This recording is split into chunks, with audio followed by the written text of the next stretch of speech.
Good evening and welcome back to Sports Talk ATL. I am Chase Earl, joined by Alex Lord. Rivalry week brought back a ton of upsets, a ton of teams also proving that, hey, we belong in the college football playoff and cementing their status in the playoff. Georgia was one of those teams, but it wasn't exactly the way that we all – listen, we didn't cover this game because we were off last week.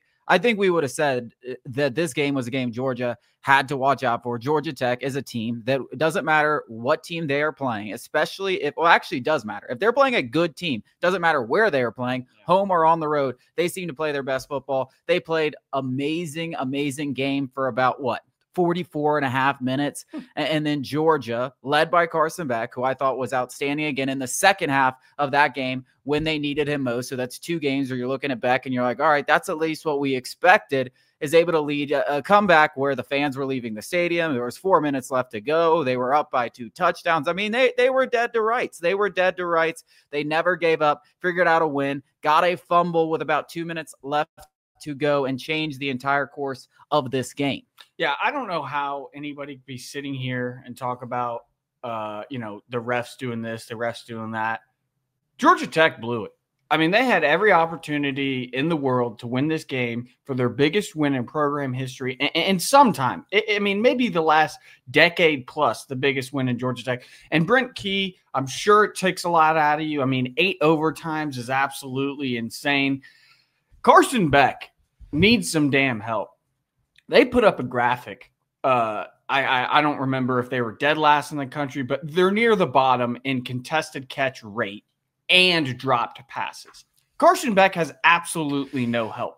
And I know we're going to talk about this game, but it's hard for me to watch that game and not think they're going to get screwed because their pass catchers have dropped off a cliff dropped off a cliff. There is nobody in there that strikes fear into opposing defenses every single week. That's not to say they can't come up big in moments, but on a week-to-week basis, opposing defensive coordinators aren't going, man, we have got to stop Brock Bowers or got to stop Ladd McConkey. That's what I took away. Carson Beck is doing it absolutely on his own. Well, this is what I said at the beginning of the season when we were talking about that Clemson matchup, 3.5 months ago, and why I painted a picture of, hey, Clemson has a slight chance because of all the reasons you just said. And that we've learned over the last, 13, 14 weeks is that they don't have the receivers. Those Brock Bowers and Ladd McConkey were huge losses that they haven't been able to replace. They didn't have the replacements on paper, and nobody has stepped up. And guess what? It's not changing. So looking at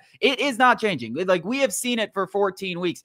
But what has to change and what has been more of the surprise is Georgia's inconsistency running the football. Yeah. They have not been able to run the football consistently all season, and their offensive line and pass protection has also been a lot worse. The offensive line, the guys up front, which has been a staple of Georgia football over the last decade, ever since Kirby Smart, has been a massive disappointment. Injuries have played their part. Maybe they'll be able to get healthy as the playoff, but they got a big game in the SEC championship, and then it's a quick turnaround to this playoff because it's not the 14 playoff where you get a whole month to get your guys back. So a lot of these things aren't going to change when you're looking about the future of Georgia. But what you can say, and someone that deserves a ton of credit, and Carson Beck was getting a lot of unfair blame, is Carson Beck's performance at the end of that game and what he did against Tennessee, willing this team, really, that's what it is, willing this team to a college football playoff berth. So it was an amazing game. Great for Tech. I want to say Brent Key, unbelievable season. I know 7-5, you're not going to be like, but that was a different 7-5. That program is a program that you start to feel. I told my dad, who's a big Georgia fan, I said, that game's going to be fun for a while. As long as Brent Key's there, that's going to be one of the great rivalries that has been a great rivalry for a long time, but has kind of lost its luster over the last couple of decades with Georgia dominating.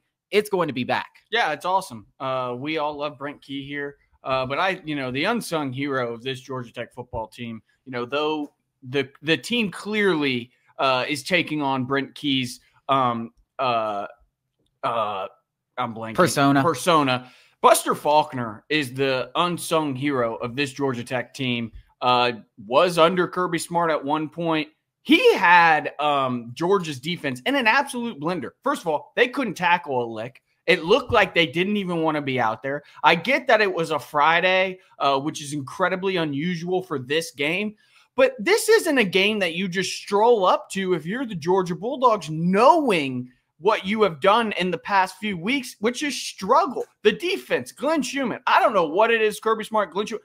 It is an absolute pitiful unit for what they have been in years past. I mean, Georgia Tech bullied Georgia on the offensive line. I mean, it looked like nobody wanted to tackle Haynes King, and I know the game-changing play was that fumble from Haynes King, but for the majority of the day, it looked like Georgia Tech was the one who had top five recruiting classes, not Georgia. And I had some friends. I played golf the next day with a few Georgia buddies, and they were trying to act like everything was okay. I was like, you just got taken to the ropes nearly your whole season. You know, I guess they could win the SEC championship. It doesn't matter. By such an inferior team. Such an inferior team. I would have big worries. Well, I know that we're going to be like, Carson Beck is this. You still got Kirby Smart that. You still got the guys.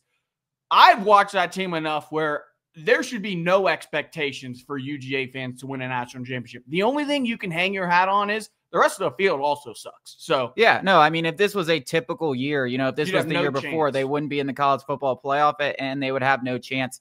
So I'm right there with you. And you're right. There's holes all around. And that's really what we've seen out of this Georgia team. This is the most flawed Georgia team, other than obviously when he first took over in 2018. That I've seen. Well, the offensive line, the staples of Georgia have been running the football and playing defense, and both of those things have not been there all season. Now, occasionally they show up, and you're like, oh, my God, there it is. Georgia's turning the corner. But now we're sitting here in week 14, week 15, and we still have questions about which defense is going to show up. It's going to be the one against Texas or the ones against Georgia Tech. And the answer is we don't know. And unless they pull it off, put it together 4 weeks in a row, they're not going to win a national championship because some team, any team, that just shows you any team in this playoff field. I'm talking about the Big 12 champion. I'm talking about Boise State can upset you. Like if Georgia Tech can walk into your home field at night and deliver that kind of performance and take you to 8 overtimes and probably, let's not say probably, should have won that game.